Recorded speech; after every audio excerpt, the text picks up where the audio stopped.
지금까지 우리는 바울 사도가 1절에 로마옥에 갇혀 있으면서도 불구하고 빌립보 교회 성도들에게 편지하며 권면하기를 나의 형제들아 주 안에서 기뻐하라 한 이 의미가 무엇인가를 몇 주간 말씀을 드렸습니다. 오늘 동일한 제목인 바울의 기쁨이란 말씀을 오늘 네 번째 말씀드림으로써 이 제목으로는 오늘 마지막 바울의 기쁨이란 주제의 말씀은 드리게 됩니다. 지금까지 우리는 기쁨의 유무는 그 사람의 신앙이 진정 말씀적인가 복음적인가 아니면 율법주의적인가를 가늠하는 그런 척도가 된다 말씀을 드렸습니다. 물론 이것은 세속적인 기쁨, 자녀가 공부를 잘했다든가 장학금을 받았다든가 좋은 데 취직했다든가 시집장가 잘 갔다든가 아들 딸 순풍순풍 잘 넣고 사업이 성공했다든가 그런 세속적인 기쁨을 이야기하는 것이 아니라 신령한 영적인 기쁨, 위로부터 주시는 어떤 성령의 기쁨을 의미하는데, 이런 내적 기쁨, 영혼의 기쁨이죠. 이런 영적인 신령한 기쁨을 가지는 이것이 진짜 그리스도인이다 말씀을 드렸습니다. 그러나 반면에 그러므로 율법주의자들에게는 이런 기쁨이 없다. 그러므로 기쁨은 진짜 그리스도인이냐 혹은 거짓 그리스도인이냐를 충분히 구분하는 그런 가름대가 된다 말씀을 드렸습니다. 율법주의자들은 율법을 지킨다는 어떤 자기 자긍, 자기 자랑, 자기 교만은 있죠. 이걸 또 설명드리려면 또 곁으로 빠져나갈 수 있는데, 곁으로 빠져나간다는 말은 말씀이 곁으로 빠져나간다는 것이 아니라 제가 오늘 준비한 말씀에서 또 다르게 또 이렇게 첨언해서 말씀을 드려야 되겠기 때문에 또 말씀이 길어진다는 의미에서 곁으로 다시 빠져나갈 수 있다라고 말할 수도 있습니다만은, 여러분이 잘 아시는 것처럼 예수님의 산상보험 제6장에 보면 사람에게 보이려고 그들 앞에 너희 의를 행치 않도록 주의하라 그랬습니다. 그래서 특별히 예수님께서는 세 가지를 경계하셨습니다. 첫째, 구제. 너희가 구제할 때 외식하는 자와 같이 되지 말라 그랬어요. 저희는 구제하는 것을 사람에게 보이려고 회당과 거리에서 하기를 좋아한다 그랬어요. 그러므로 저희를 본받지 말라 그랬어요. 너는 구제할 때 오른손에 하는 것을 왼손에 모르게 하여 내 구제함이 은밀하게 하라. 그리하면 은밀하게 보시는 하나님께서 내게 상을 갚아주시리라고 말했어요. 그러므로 지금 마태복음 6장에서 예수님께서 그 당시에 산상보훈하시면서라는 것은 산 위에 예수님의 말씀을 들으러 올라온 사람이죠. 지난주에 말씀드렸던 것처럼 마태복음 3장에 세리요한이 세리를 베풀고 회개하고 천국에 가까웠다 할 때 나온 사람들, 자복하고 회개하고 나온 사람이 있고, 그저 구경하려고 나왔던 바리새인과 사두개인이 있었던 것처럼 적어도 산상보훈에 나왔던 사람들은 일단은 우리가 봤을 때 성경에서는 뭐라고 명시해 두고 있지는 않지만 바리새인과 사두개인은 아니었던 것 같아요. 그렇죠? 우리가 어렸을 때부터 산상보훈을 배워왔지만은 그 산상보훈을 들으려고 바리새인과 사두개인이 그까지 올라왔을까? 왜? 그때만 해도 예수님이 공생의 초기였거든요. 그러므로 사람의 시선을 집중받지 않았어요. 그리고 지명도가 높지 않았어요. 그러므로 사두개인과 서기관들이, 바리새인들이 예수님을 굳이 어떤 정치적인 어떤 정적으로 돌릴 만큼 예수님은 유명하지 않았어요. 그러므로 당시에는 바리새인들이 예수님을 그다지 주의하지 않고 굳이 경계할 사람은 못 된다, 이런 식으로 그렇게 거의 눈 아래로 보았지 않느냐. 근데 점점점 예수님이 유명해지고 죽은 자도 살리고 병든 자도 살리고 각색 질병, 연약, 고통, 귀신을 다 쫓아내고 온 가버나움과 사마리아와 유대와 예루살렘과 요단강 건너편까지 엄청난 역사가 일어나니까 그때부터 주의를 지키나 안 지키냐, 주의를 한편 손 마른 사람을 고쳤다, 죽일 놈이다 살릴 놈이다 해서 그때부터 예수님을 죽이고자 결정한 거 아닙니까? 그러므로 공생의 초기 예수님께서 40일 금식하시고 가버나움에 가서 사시면서 또 세리요한에게 세례를 3장에서 받으시고 5장에서 산상보훈을 하셨을 때 몇 사람이 모였는지 모르지만 그때 모였던 많은 사람들 중에는 바리새인과 사두개인이나 서기관들, 말하자면 흔히 말해서 종교의 밥을 좀 먹고 있는 사람, 종교에 굳어져 있는 사람, 종교인들, 그런 사람들은 없었다라고 그렇게 짐작할 수가 있습니다. 그때 6장을 지금 말씀드리는 겁니다. 6장에서 구제할 때 외식하는 자들과 같이 하지 말라 그랬어요. 두 번째는 기도할 때 너희는 또 기도할 때 외식하는 자와 같이 되지 말라. 저희는 사람에게 보이려고, 계속 사람에게 보이려고 해요. 금식도 마찬가지예요. 너희는 외식하는 자와 같이 금식할 때 너희 얼굴을 슬프게 하지 말라 그랬어요. 흉한 얼굴을 하지 말라 그랬어요. 저희는 금식하는 것을 사람에게 보이려고 얼굴을 일부러 흉하게 하느니라. 그렇게 말하고 있어요. 세 가지, 구제와 기도와 금식에 대해서 계속 말씀하시는 것이 뭐냐면 외식하는 자를 주님께서는 경계를 하셔요. 오늘 본문과 연관됩니다. 그런데 그 외식하는 자의 특징이 뭐냐면 이 세 가지, 구제나 기도나 금식, 말하자면 기독교의 세 가지 가장 중요한 핵심이죠. 구제, 기도, 금식입니다.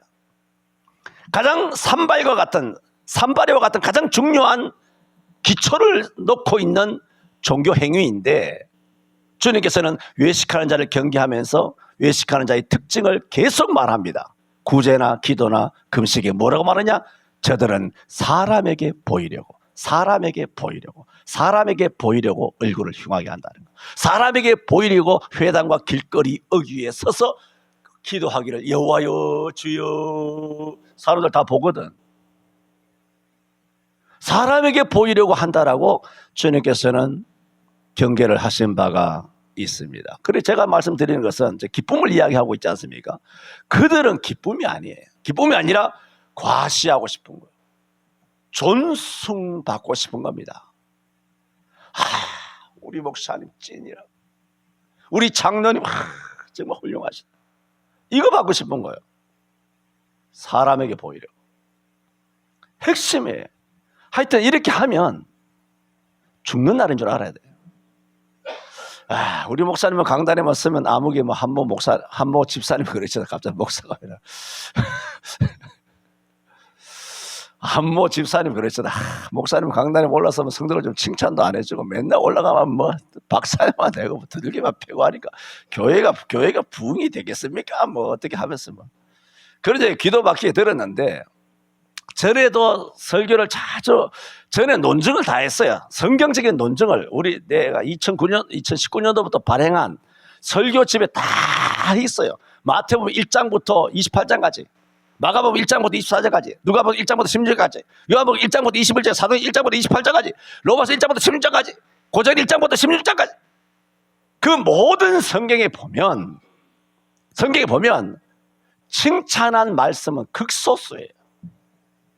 마태, 마가, 누가야 창세기부터 계시록까지 이스라엘 백성, 출애굽기에 이스라엘이 칭찬받은 적이 있습니까?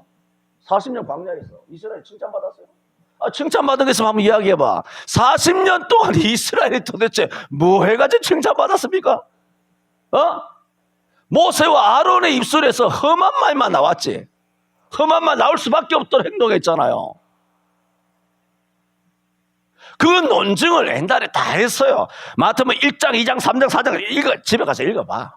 다 읽어보시면 도대체 칭찬받을 일이 없어요. 끊임없이 융단폭격. 어떻게 강단에 서서 성도들 입맛에 맞는 대로 귀에 듣기 좋은 그런 뭐 세상에서 얼마나 고생했냐고 위로하고 물고 닦고 뭐 그렇게 위로해주는, 위로는 해야 되겠지만 그것도 성령으로 위로를 해야지. 인간적인 방법으로, 인간적인 위로로, 그런 걸 인간적으로 위로를 받고 싶다면 딴 데 가야지. 구청의 회관이나 가든가, 아니면 뭐 트롯 공연을 듣든가, 아니면 음악을 듣든가, 클래식을 듣든가, 그렇게 가야지. 교회는 그게 아니거든요. 자주 인용한 것처럼 지난번에도 지난주일도 인용했을 거예요. 고린도후서 7장 10절에도 하나님의 뜻대로 하는 근심은 후회할 것이 없는 구원에 이르게 하는 회개를 이루는 것이요, 세상 근심은 사망을 이루느니라. 고린도후서 7장 10절에 뭐라고 말했어요? 두 개를 비교했죠. 하나님의 뜻대로 하는 근심이 있고 세상 근심이 있다는 거예요. 세상 근심은 죽는다는 거예요. 사망이 이른다는 거예요. 하나님의 뜻대로 하는 근심은 근심이야. 회개하라 하면 근심이 생기죠. 회개하라 안 그래도 양심이 찔리는 판에 교회에 와서 11조도 하고 온갖 헌금 다 하고 시간 들이고 몸 들이고 하는데 강단에 있어서 좋은 소리 안 하고 회개하라 한다 말입니다. 가슴이 무겁죠. 누구든 안 그렇겠습니까? 그러나 여러분 사람에게 그런 얘기 들으면 기분 더럽습니다. 대번 칼 들고 부엌 칼 들고 나옵니다. 사람과 그러면. 그런데 여러분 생각해 보세요. 여러분도 그거 느낄 거예요. 정말 하나님의 말씀으로 책망받고 하나님의 말씀으로 내 죄가 지적받았을 때 처음에는 뭐가 옵니까? 기쁨이 안 옵니다. 성경은 뭐라고 말하죠? 고린도후서 7장 10절에는 근심이 온다고 그래요. 그 근심이 뭐냐? 하나님의 뜻대로 하는 근심. 그렇게 말해요. 하나님의 뜻대로 하는 근심이 뭔지 아세요? 말씀 듣다가 오는 근심이에요. 말씀으로 오는 근심이에요. 이런 근심은 근심으로 끝나는 것이 아니라 이런 근심이 있어야 된다는 거죠. 바울 사도가 고린도교에 보낸 편지, 두 번째 편지 7장 10절에 하는 얘기 아닙니까? 이런 근심은 뭐냐? 후회하지 않는 근심이 된다는 거죠. 절대로 후회하지 않는 근심이 되는데 왜 후회하지 않느냐? 이 근심이 구원을 이루게 한다는 거예요. 구원에 이르게 한다는 거예요. 구원에 도착하게 한다는 거예요. 천국에 이르게 한다는 거죠. 어떻게? 회개케 한다는 겁니다. 회개를 이룬다는 거죠. 그리고 세상 근심은 사망을 이루지만 하나님의 뜻대로 하는 근심은, 회개하라는 근심은 뭐냐? 회개를 이룬다는 거죠. 전에도 말씀드렸죠. 여기 이 바울 사도의 기쁨에 대해서 여러 번, 오늘 세 번째 말씀드리고 오늘 네 번째 아닙니까? 마지막입니다만은 최고의 기쁨이 지난 주일인가 저지난 주일인가 말씀드렸죠. 어디서 온다 그랬습니까? 회개에서 옵니다. 우리 체험해봐서 알지 않습니까? 상상 못합니다. 그거 정말 체험을 해보셔야 돼. 아마 다 해보셨을 겁니다. 정말 발이 땅에 안 닿는 기분입니다. 손오공처럼 근둔하면 구름이 자기를 태우러 오듯이 말이죠. 구름 위를 둥둥 떠서 다니는 그런 신령한 기쁨이 충만하게 됩니다. 바울이 권면하는 빌립보 교회에 보낸 기쁨은 바로 이런 기쁨입니다. 정말로 나의 형제들아 주 안에서 기뻐하라. 종말이잖아요.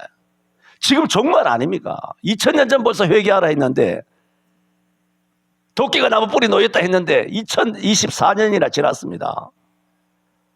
세계적으로 지금 종말 중에 종말 아닙니까? 정말 주님은 당장 오늘 오셔도 전혀 이상할 것이 없을 만큼 세상은 정말 지 말이에요. 정말 지 중이 아니라 정말 지 말이라고. 정말 지 종이라고. 정말 하나도 안 이상해. 주님이 당장 구름 타고 오셔도. 할렐루야. 우리 예배하다가 주님 딱 만나면 이게 찬스 좋지 않습니까? 할렐루야. 그러므로 모이기를 힘쓰면 그렇게 될 줄로 믿습니다.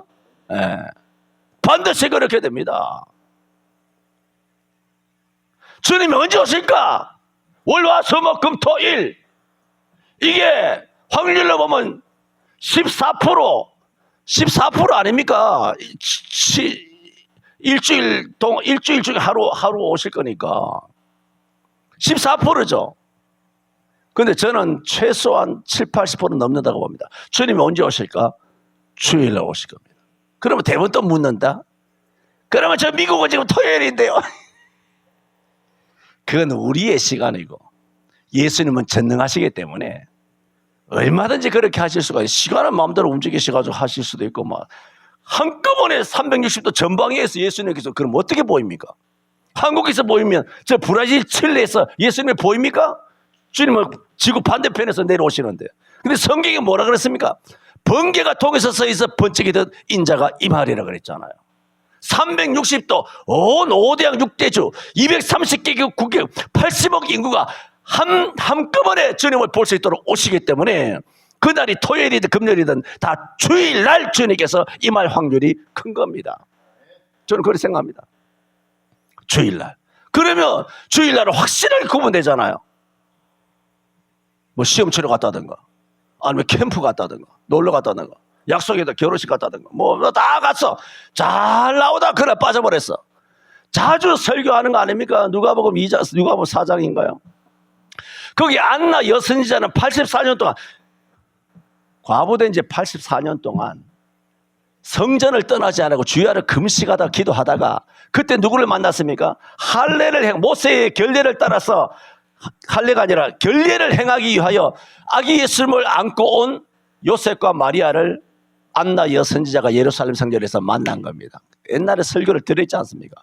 84년 동안 주구장창 금식하며 예배하다가 아기 예수님을 40일 된 모세의 결례를 따라서 40일 된 예수님을 안고 결례를 행하기 위해, 사내아이는 40일 결례를 행하기 위해서 올라온 예수님이 예루살렘 성전에 딱 올라왔는데 84년 동안 잘 있다가 그날 집으로 가버렸어요.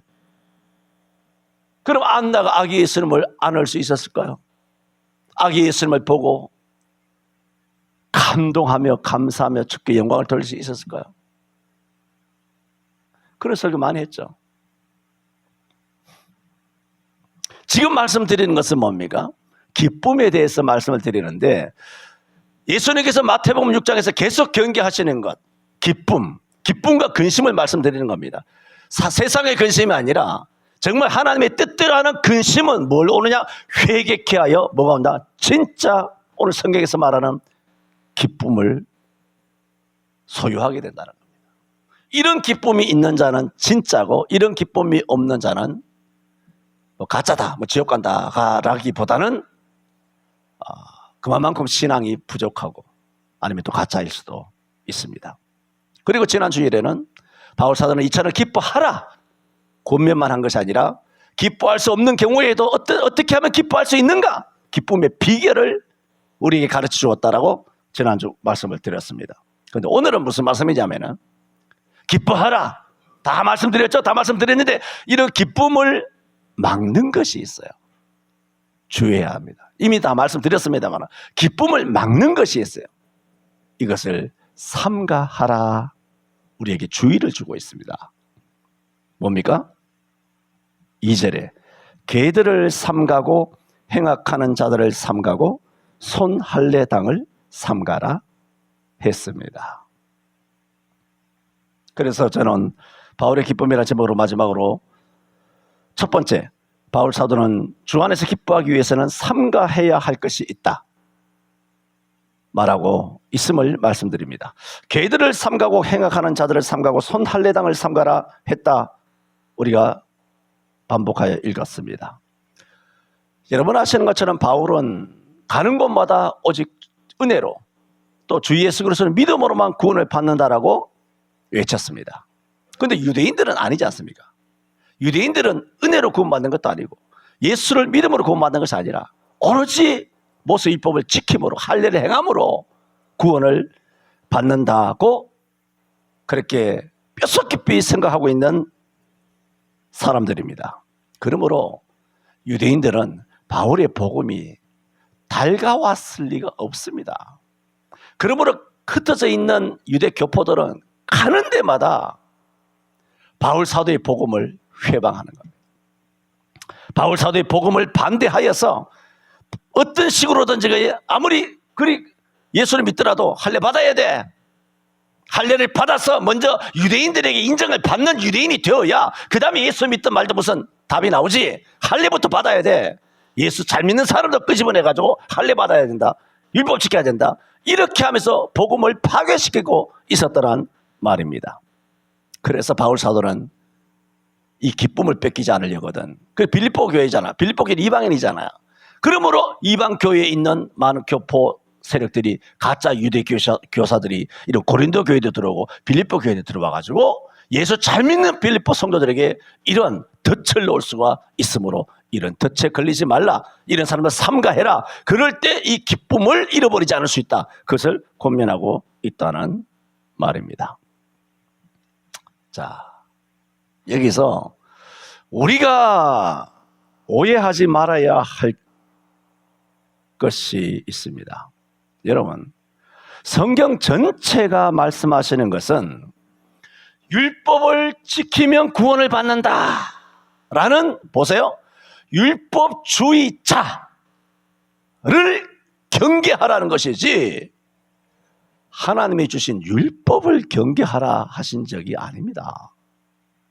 이걸 오해하면 안 돼요. 율법과 율법주의는 하늘과 땅 차이입니다. 로마서 7장 16절에 만일 내가 원치 아니하는 그것을 행하면 이로써 내가 원치 않는데 이걸 행했구나, 원치 않는데 거짓말했구나, 원치 않는데 내가 남을 미워했구나. 그렇다면 그것이 뭐냐? 그것은 벌써 율법의 선한 것을 네가 인정한 것이라는 거야. 이 논리가 이해가 됩니까? 네가 원치 않았다는 그 사실은 뭐냐 하면, 미워하지 마라, 살인하지 말라, 도둑질하지 말라, 간음하지 말라, 뭐 사람을 죽이지 마라, 미워하지 마라, 이런 율법이 선한데, 원치 아니하는 내가 악을 행했구나, 미워했구나, 내가 거짓말 쳤구나, 뇌물을 먹었구나, 도둑질했구나, 원치 아니한 것을 했다는 말은, 네가 원치 않는 걸 했다는 말은 원하는 것은 이건데 이걸 못하게 했다는 것이니까, 네가 원치 않은 것을 행한 그 행위 자체는 율법이 선하다는 것을, 너의 원치 않은 행함이 그 율법의 선함을 인정한 거란 말입니다.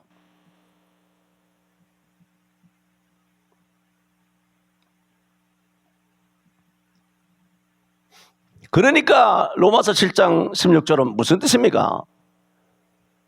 율법은 선하다는 겁니다.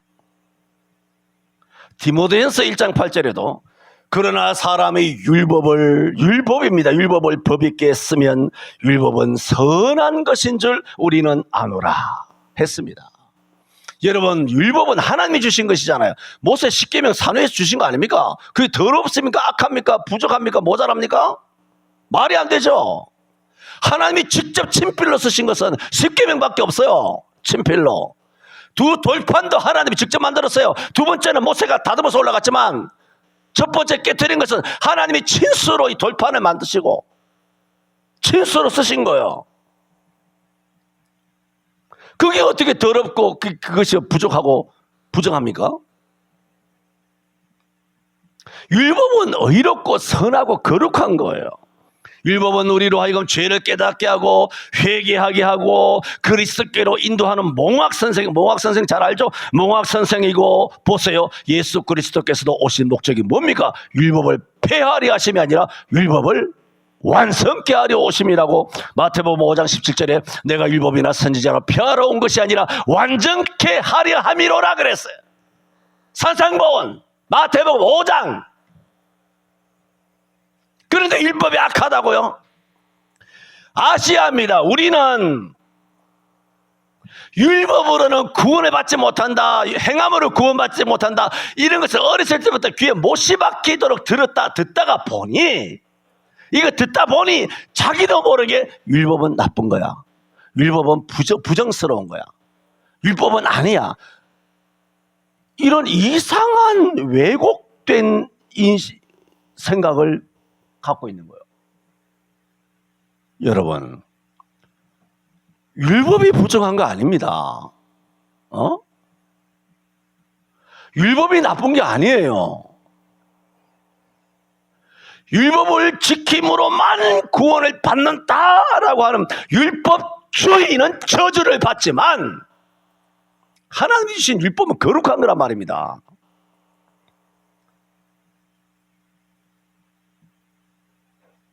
여기에 대한 혼돈이 일어나기 때문에 한국교회가, 그래서 율법주의를 배격한다 하면서 율법까지도 내팽개쳐버린 거죠.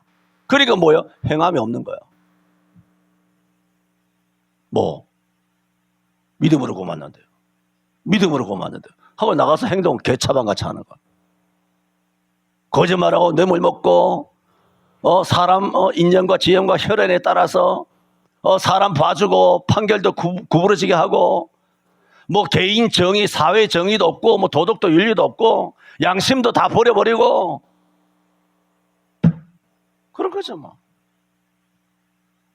그러니까 이 한국교회에 선포된 이 성경이라든가 이 복음은 희한하게 변질돼 버렸어요. 옛날부터 스터디할 때 20 수년 전부터 스터디할 때 그렇게 말씀을 드렸지 않습니까? 우리는 한국교회에 태어나서 한국교회에 있으면 은혜 받고 한국교회에서 큰 은혜 받고 이렇게 자랐어요. 그러면서 내가 되물었죠. 그 당시에 20년 전부터 되물었어요. 정말 우리 한국교회가 그 당시에는 자랑스러웠습니다. 그때도 자랑스럽지 못했지. 기도 안 하시다니까. 어쨌든 간에 그 당시만 해도 전 세계에서 참 살아있는 교회다 하고 나도 자부심을 가지고 그래 지냈던 한국 교회였지만 그때 잃어버리게 질문을 던진 적이 있어요. 우리가 여기서만 자라서 이게 교회인가 보다. 이게 예수 믿는 것이다 보다. 이게 예수 믿는 건가? 이게 성경에서 말하는 교회인가? 이게 성경에서 말하는 예수인가? 그렇게 우리는 교회 안에 한국 교회 안에 갇혀서 신앙생활을 하다 했지만 우리가 성경 공부하면서 내가 그런 질문을 던졌죠. 정말 우리 한국 교회가 예수 믿는 이 스타일, 한국 교회가 예수 믿는 이 신앙, 이것이 성경에 기록된 그대로 하나 성경이 원하는, 성경이 세우기를 원하는 교회일까? 여러분 어떻게 생각하냐고 질문을 던졌지 않습니까? 그런데 그때로부터 벌써 25년, 28년, 29년, 30년 가까이 지냈으니까 이제는 오늘 말씀 이어서가 아니라 이미 우한폐렴 이후로 한국교회는 그때부터 타락한 것이 아니라 그전부터 타락에 오던 정체가 한꺼번에 확 드러난 거죠. 카바이트처럼. 카바이트가 고체지만 안에 불이 있는데 물을 확 끼얹어버려요. 핍박의 바람, 핍박도 아니죠. 그냥 쩌리가 한번 올라와서 문 두드리고 말이죠. 예배하냐 하고 뒤지고 이렇게 벌금 300만 원 때린다고 한번 후 하고 한번 겁을 확 줬더니까 금방 그 안에서 불이 확 나와서 교회 문 닫아가지고 불 타가지고 다 교회가 사라져요. 그러므로 카바이트 안에 원래 불이 있었던 거예요.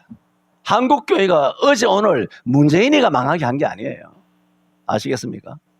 근데 재인이 욕하지 말라 그러잖아. 재인이 지옥 갈 건데 좀 불쌍히 여기라고. 할렐루야. 그 새끼는 100% 지옥 가게 돼서 예수회잖아 그놈들. 가톨릭 이단이라고.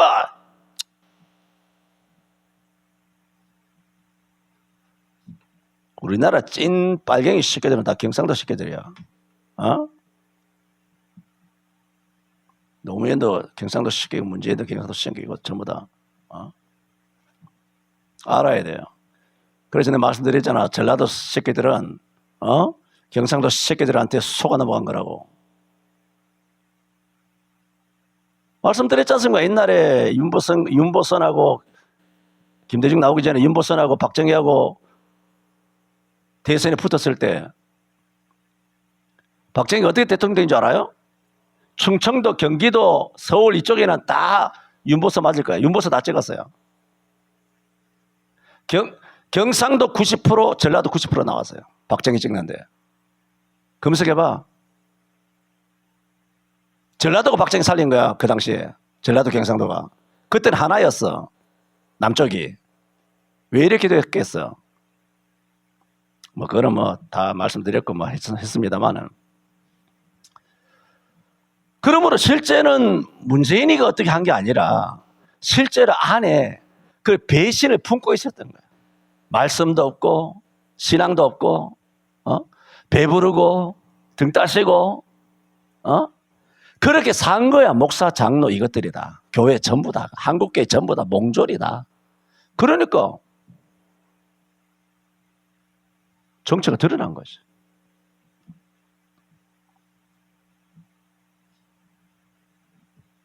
지금 말씀드리는 것은 기뻐하기 위해서는 삼가해야 하는 게 있다.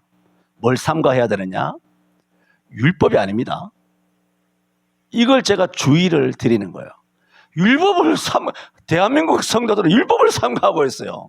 그 주일도 안 지키고 11조도 안 하고 지 멋대로 온 거야.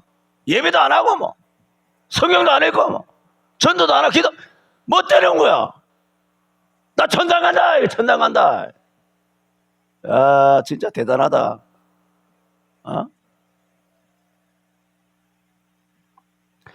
율법주의는 이단입니다. 율법주의는 저주를 받아야 합니다. 아시아 들어가서 율법은 거룩한 것입니다.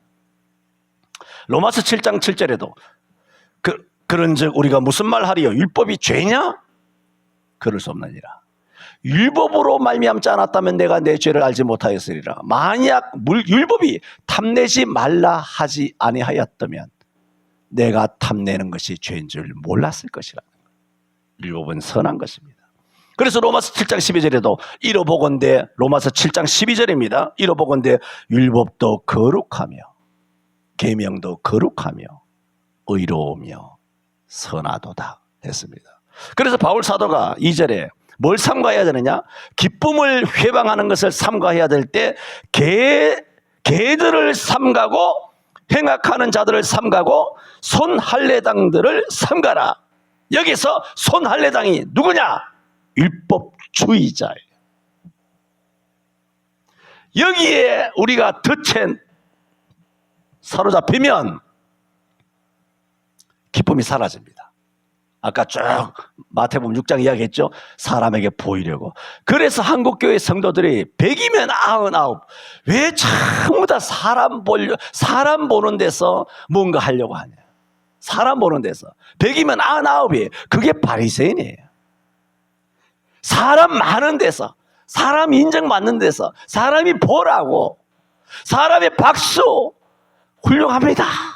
존경하는 거. 좋아요 막 누르고. 뭐 집단적으로 미친 것 같아 나는. 교회가 무슨, 저는 말씀드렸잖아, 무슨 용인에 뭐 정신병원이 있는지 모르지만 교회 자체가 하나의 거대한 병동이에요. 정신병동이에요. 교회 자체가. 메시지도 병동이고, 그 듣고 앉아서 집중하게 그걸 듣고 앉았다, 듣고 앉아 있는 성도들 보면 저거 병동이에요.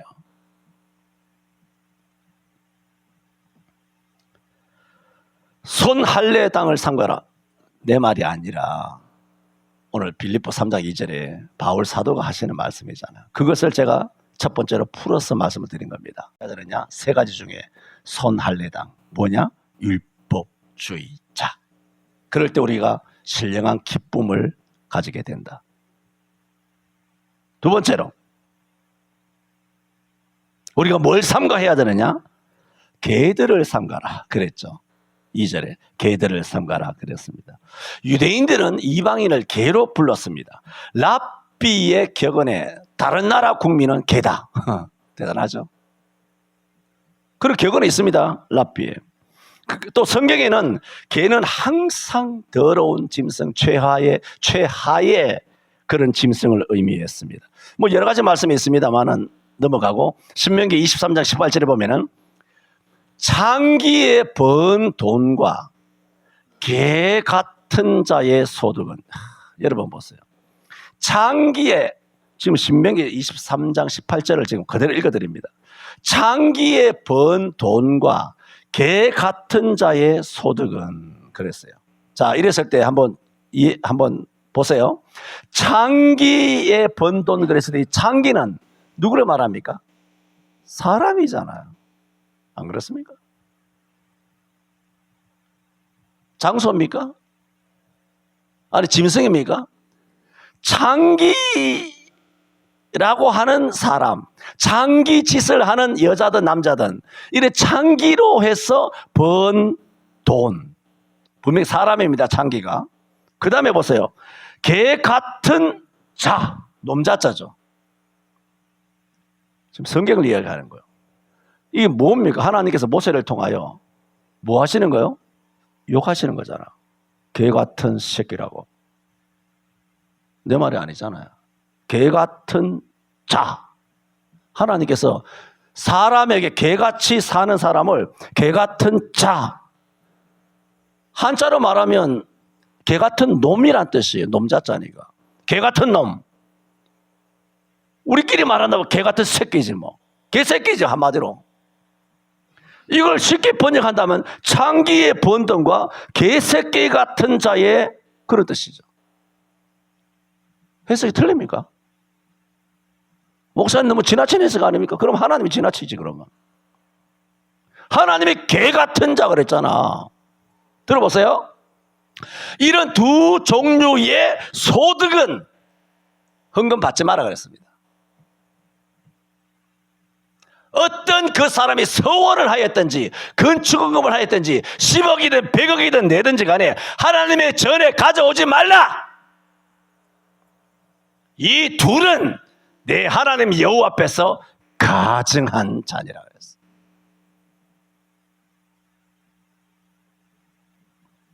계시록 22장 15절에 보면은, 계시록 22장 제일 마지막 장에 거기 보세요. 술객 행음자들, 살인자들, 우상 숭배하는 자들, 거짓말을 좋아하며 지어내는 자들은 천국 바깥에 있으리라. 아시죠? 문 바깥에 슬피 울며 이를 감이 있다는 것처럼 성 바깥에 있으리라. 쭉 내가 말씀드렸죠? 근데 하나 안 말씀드리는 거, 제일 첫 번째 나오는 게 있어요. 그게 뭔지 아세요? 개예요. 순서대로 다시 말씀드린다면, 개들과 술객들과 행음자들과 살인자들과 우상 숭배자들과 거짓말을 좋아하며 지어내는 자마다 성 밖에 있으리라. 보세요. 계시록 22장 15절에 술객, 이 사람을 뜻합니다. 객은 객객자, 사람을 뜻해요. 해금자, 놈자자죠. 살인자, 우상 숭배자, 거짓말을 좋아하며 지어내는 자, 다 사람이에요. 그런데 제일 앞에 개는 그냥 개 그랬어요. 하나님께서.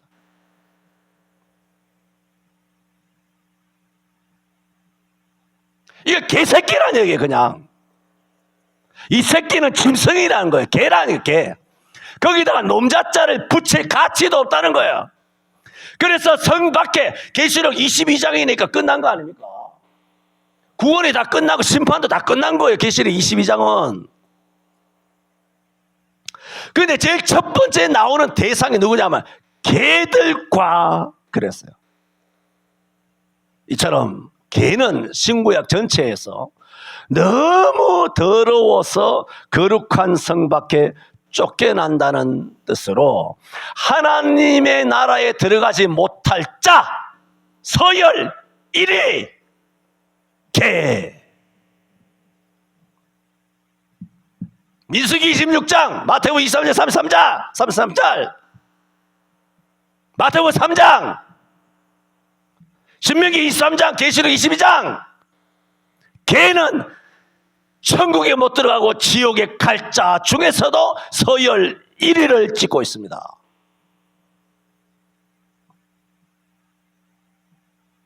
그래서 마태복음 7장 6절에 거룩한 것을 개에게 주지 말며, 이 말씀을 읽을 때마다 여러분 이상하지 않습니까? 산상보훈 제7장이잖아요.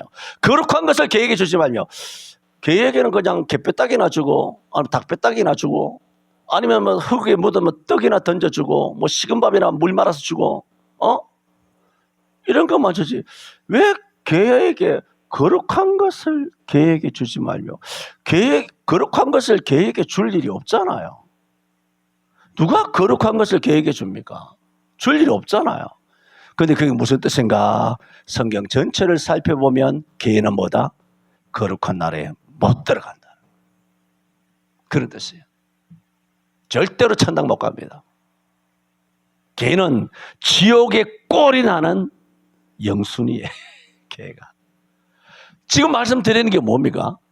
이런 율법주의자인 랍비들, 율법과 율법주의 다르다 그랬죠. 이런 율법주의자 유대 교사들이 우리를 뭐로 여겼다고요? 다른 나라 국민을 개로 여겼다는 거죠. 그런데 보세요. 오늘 2절에 개들을 삼가고 그랬죠. 이거 누가 하는 말이에요? 바울이 하는 말이잖아요. 하나님 하시는 말씀인데 바울이 하는 말이잖아요. 그런데 바울이 지금 누구한테 개라고 말하고 있습니까? 바리새인이잖아.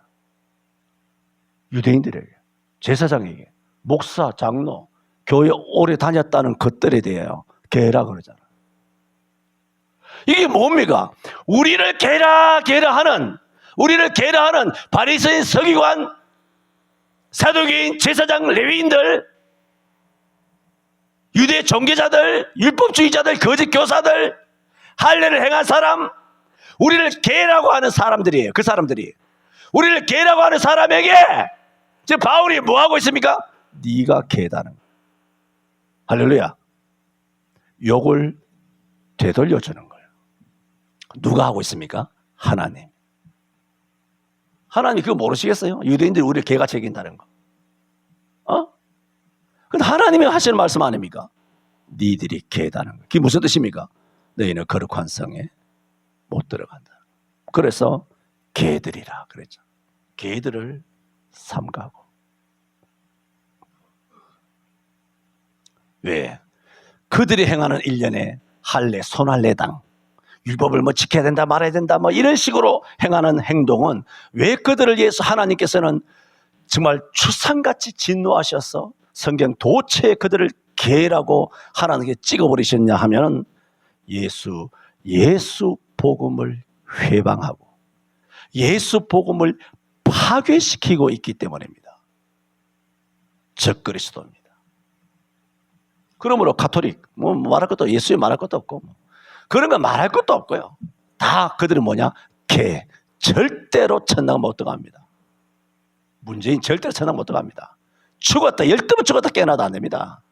예수 애들. 그런 것들을 삼가하지 않으면 우리 기쁨을 빼앗긴다는 거예요. 빼앗긴다. 마지막 세 번째 삼가해야 되는 것은 행악하는 자들을 삼가하라 그랬잖아요. 2절을 지금 풀어서 설명드리지 않습니까? 행악하는 자들을 설명을 드리고 있는데 그러므로 오늘 시간이 많이 갔으니까 짧게 말씀드린다면 행악하는 자가 누구냐? 아까 계란 욕을 돌려준 것처럼 너희가 율법을 지킨다 하라는 너희가 행악자라는 거예요. 너희가 개고 너희가 율법주의자고 너희가 행악, 악이란 악을 다 행하는 악랄한 놈들이라는 거예요. 바울을 통하여 하나님께서 이 짧은 2절 한 절에 하나님의 격한 심정을 다 담아내고 있습니다. 우리는 율법은 거룩한 줄 알아야 됩니다. 율법주의자의 특징이 뭐라고 말씀드렸습니까? 외식하는 겁니다. 그게 뭐죠? 사람에게 보이려고. 그 유명을 쫓아다니지 마세요. 좋은 말 할 때. 유명하다, 뭐 시대 정신이 거지 같은 시대 정신, 뭐 어떻고 저떻고, 뭐 난민을 받아들이자, 뭐 같이 아프면 뭐 같이 나눠야 된다. 이따위 거지 같은 소리 하지 말고, 입술로 생쇼 하지 말고, 사람한테 깨어 있다. 그런 말 하면 깨어 있다는 목사로, 깨어 있다는 시민의식으로 인정받으려고 하는 쇼질이 지금 쇼질이 대한민국 전체를 가득 채우고 있습니다. 그런 사람들은 개입니다. 4주간에 걸쳐서 바울의 기쁨에 대하여 말씀을 드렸습니다. 기도합니다. 주님, 저희들에게 주 안에서 기쁨을 주셔서 감사합니다. 이 기쁨을 율법주의자들이 여러모로 뺏으려고 할 때 오늘 주신 교훈의 말씀처럼 개들을 삼가게 하여 주옵시고 행악하는 자들과 손할례 당들을 삼가하게 하여 주옵소서. 예수님 이름으로 기도하옵나이다. 아멘.